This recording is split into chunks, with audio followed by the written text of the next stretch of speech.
Hi Internet, and today I bring you a film that's more relatable now than it was 20, 30 years ago.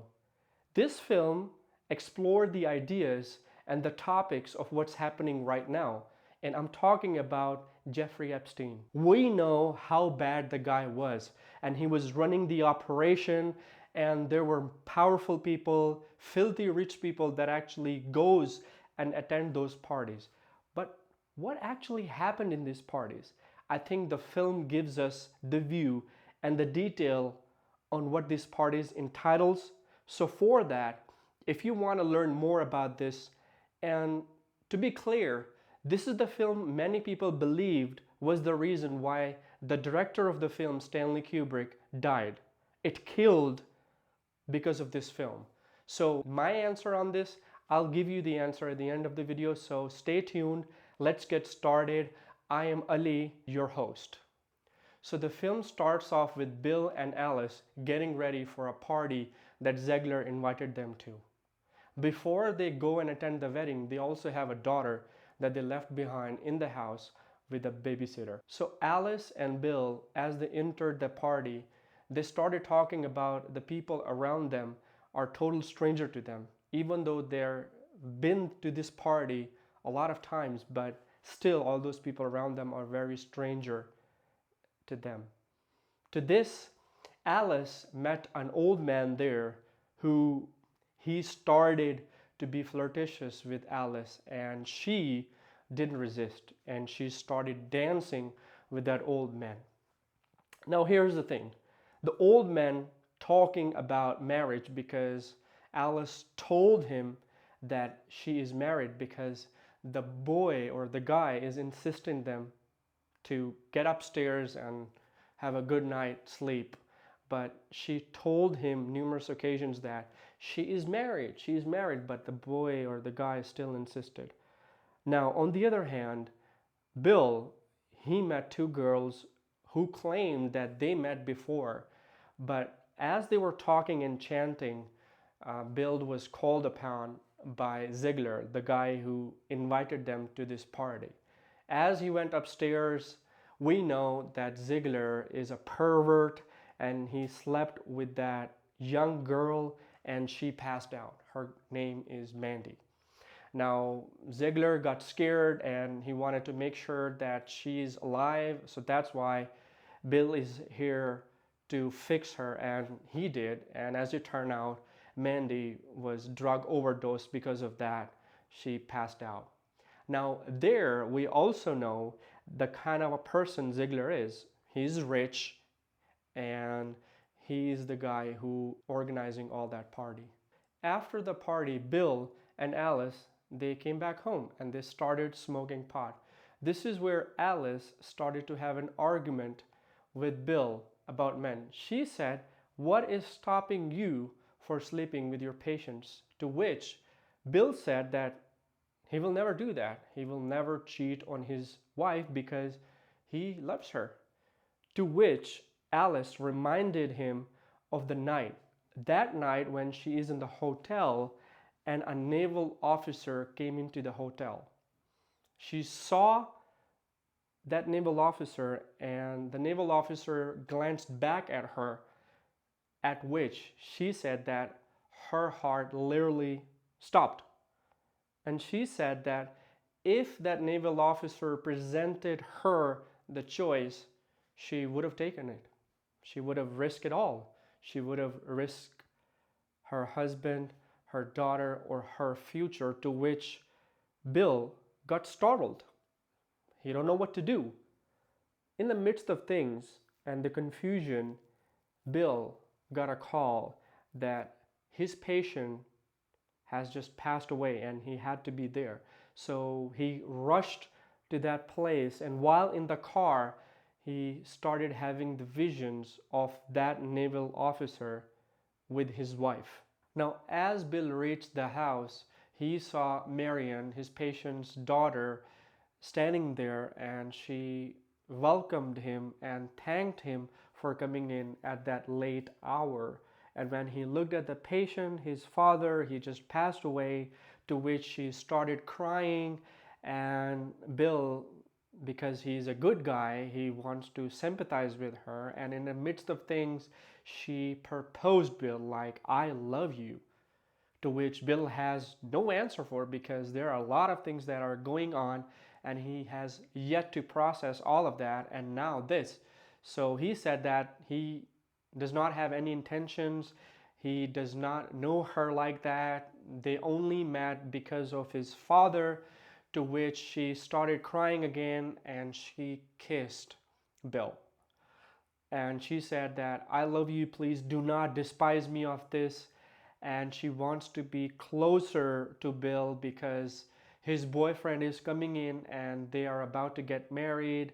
His boyfriend name is Carl, and the house rang and his boyfriend just came in, and to which Bill shows his condolences with Carl and Marian, and he left away.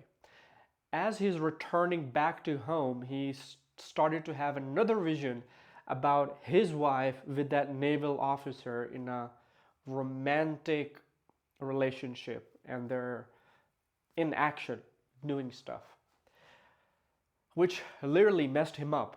As he's passing by the alley, he met a girl who invited him to come to his apartment.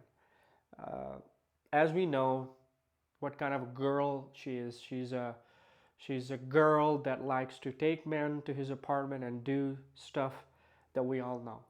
To which he give it a thought, and after a moment, he decides to went with it, right? And he enters her apartment, and her apartment is like a cheap hotel room.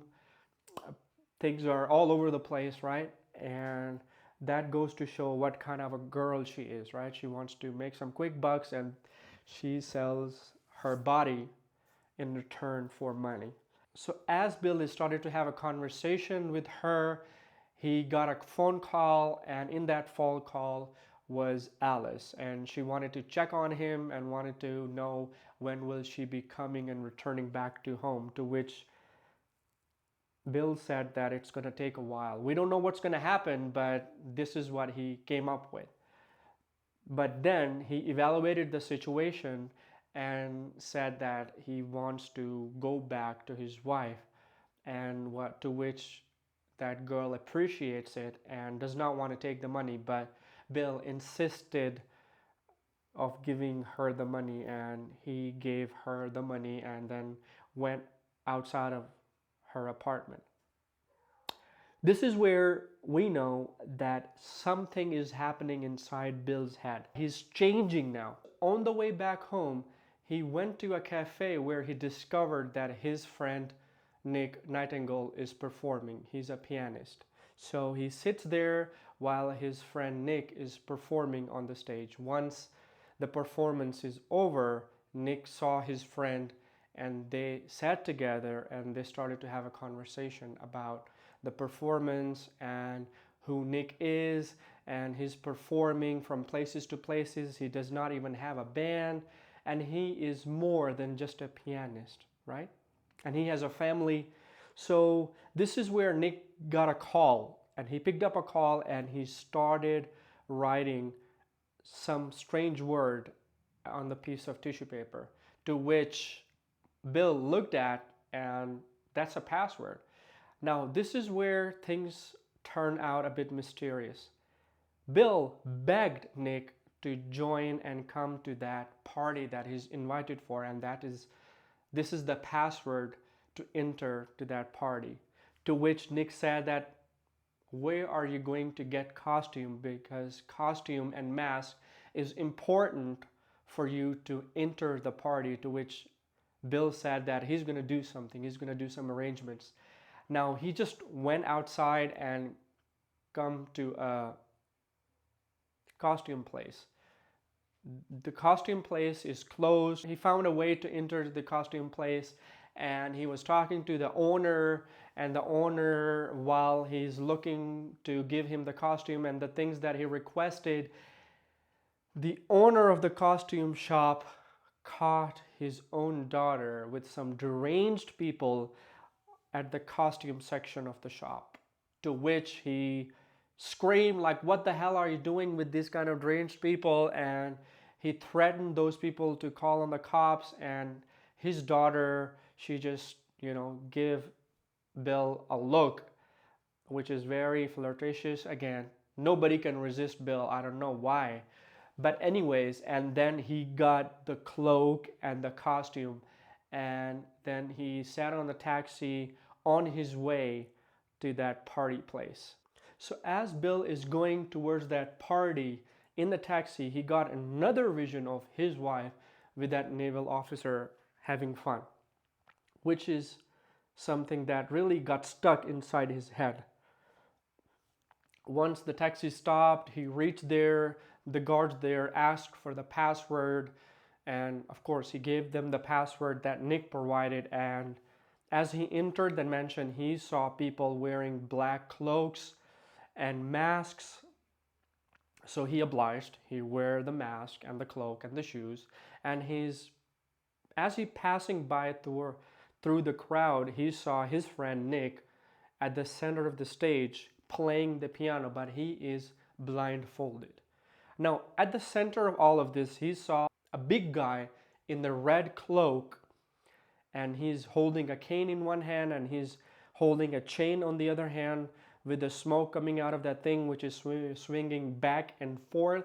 And he's singing in a very ominous manner, in a foreign tongue.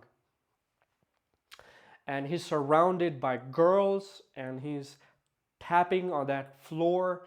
And the girls, they stood up and they took off their cloaks, and they were wearing nothing but the mask, right? And then each one of those women are assigned to a man, and they're taking those men to inside, right?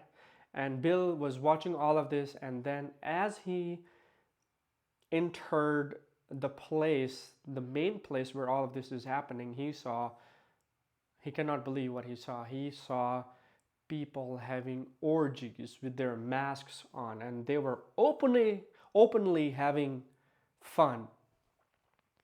Now, this is where Bill met a girl.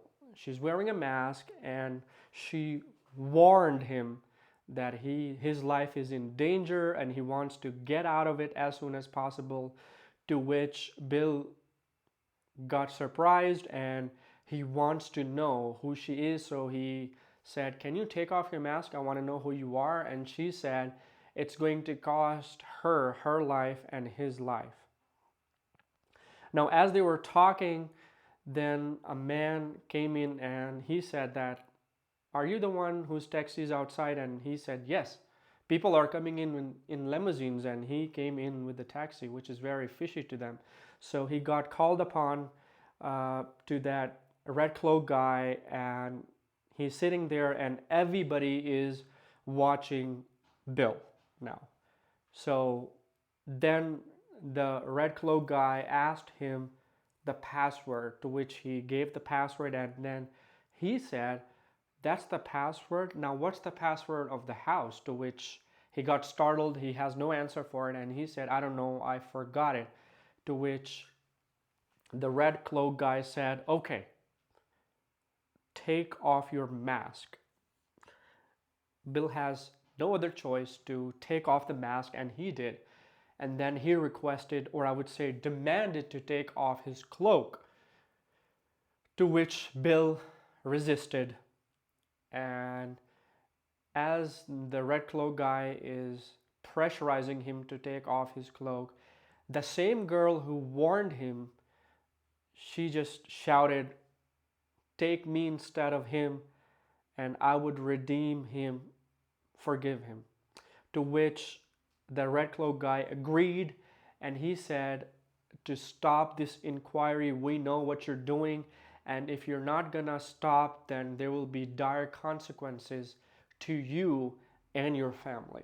Now Bill returned home, and he went to his daughter's room to check up on her, and he saw his daughter sleeping there, which was a sign of relief to him. And then he took that costume and he hid it inside the home without telling anyone. Then he go to his bedroom where Alice was sleeping, and when he was there, Alice started laughing, and her laugh was getting louder and louder. She was in the dream, by the way. Now, Bill got concerned and he wake her up and wanted to know what's going on, to which she said that she is having a horrible dream. And Bill wanted to know what was the dream. And she said that they were both in a city and they did not have any clothes on, which felt ashamed, and she felt terrified, and she rushed to get the clothes, but Bill was gone, which Alice felt wonderful. Now she continues describing her dream that she found herself lying naked in the garden, and then the guy came out of the flowers, and the guy is the same guy who is the naval officer.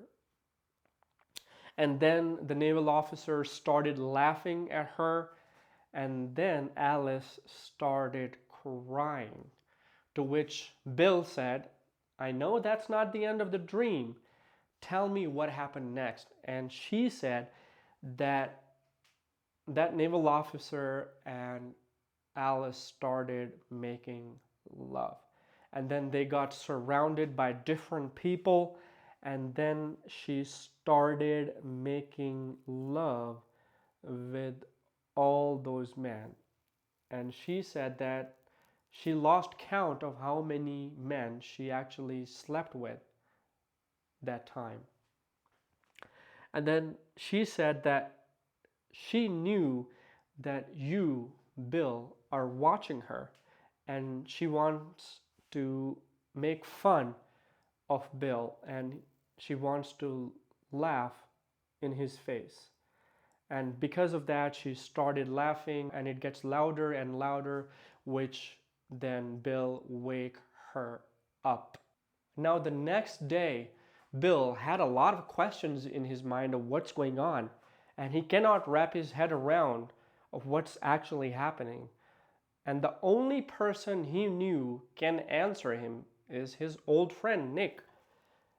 He took the costume bag and he went out to the cafe where he wants to meet Nick, but as it turned out, the cafe was closed, and he started his search and he went to the cafe next to that cafe where Bill was, and he inquired about Nick to the waitress there, and waitress gave him his whereabouts. Now he went to that hotel and inquired about Nick to the receptionist there, and the receptionist said that you are too late. He already checked out. He checked out at 5 a.m. in the morning, which is very early. And the receptionist also mentioned that he checked out with two men which were heavy, built like a tank, and he interpreted that Nick was scared of these guys, and he also had a bruise on his face. He went to the costume place, and as he's returning the costume, he discovered that the mask from the bag is missing. Bill didn't consider it too much, and he paid the cost of that mask. And as he was leaving, the costume shop owner offered his daughter's services to him, which Bill sincerely declined.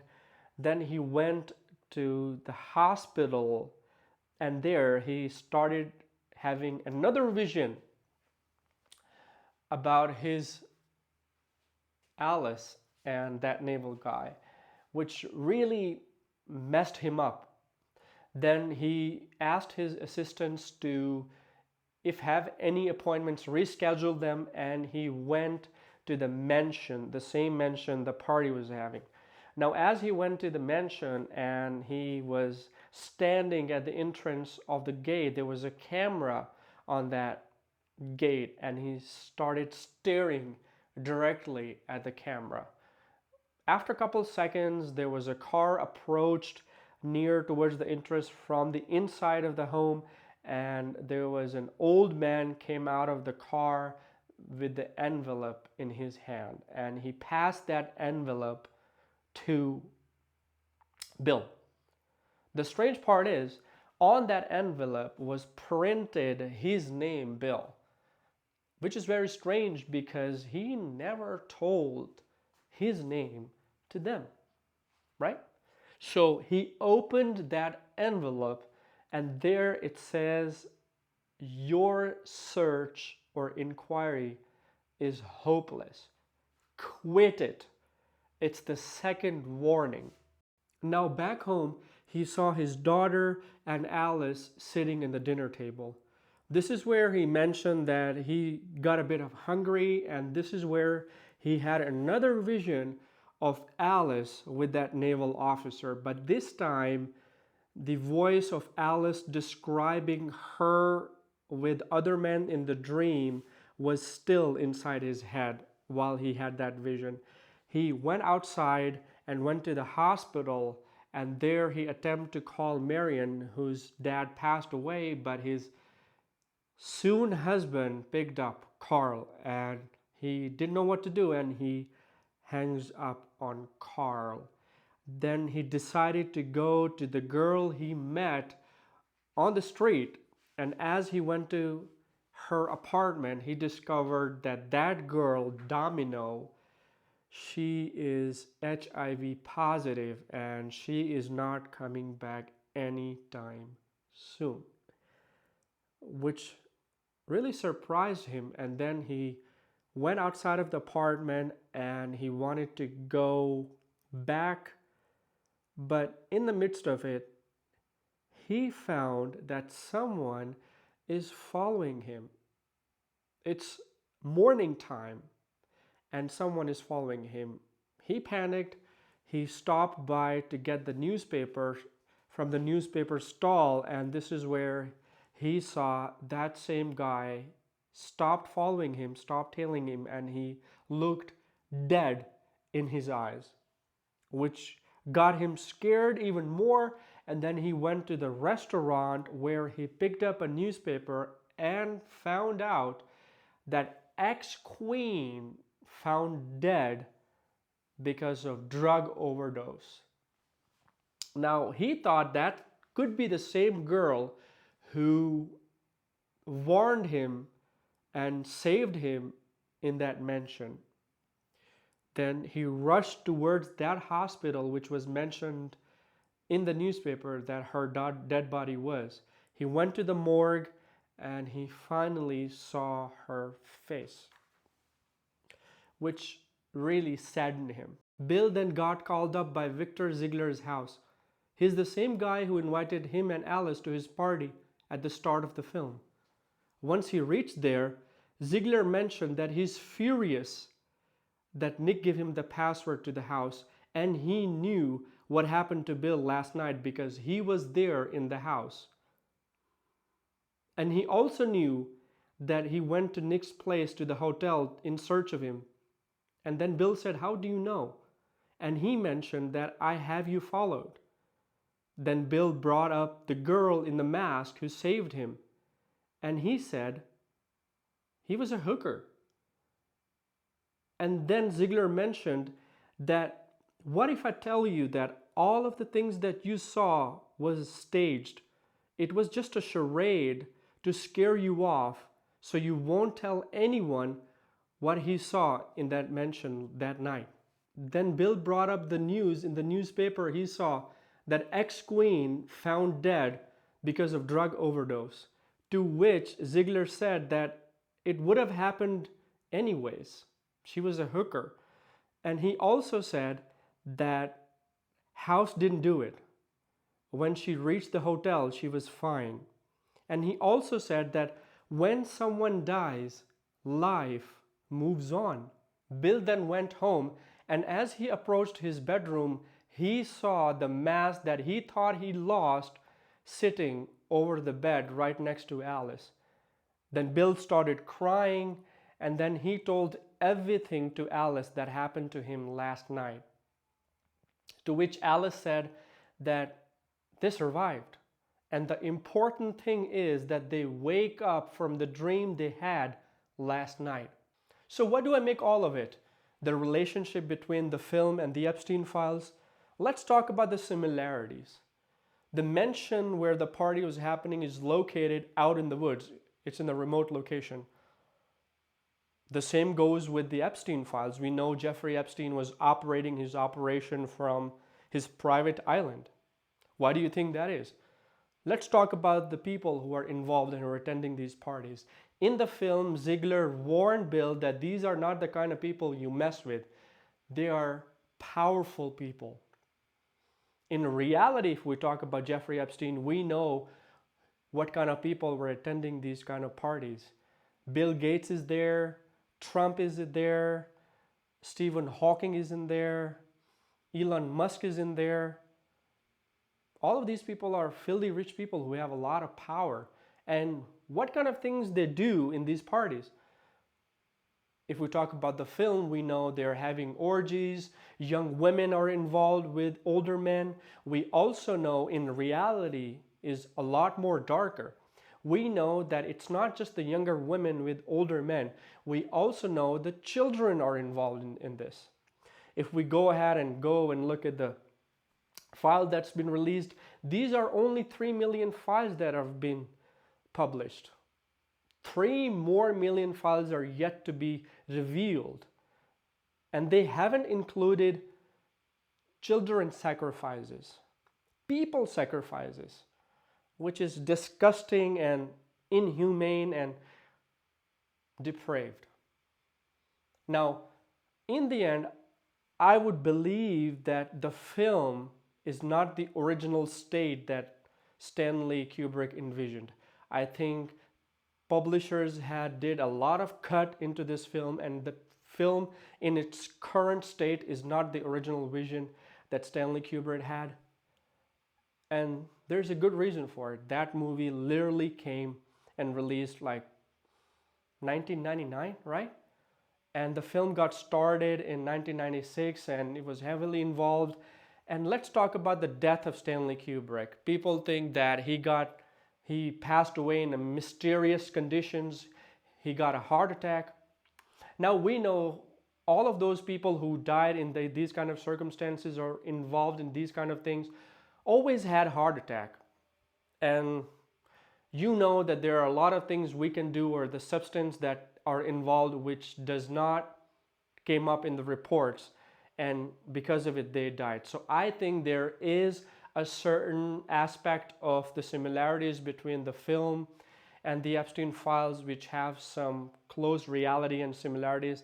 And I personally think that whatever it is, Stanley Kubrick knew what's going on, and he wants to use this film to send a message to the world of this dark and disgusting world.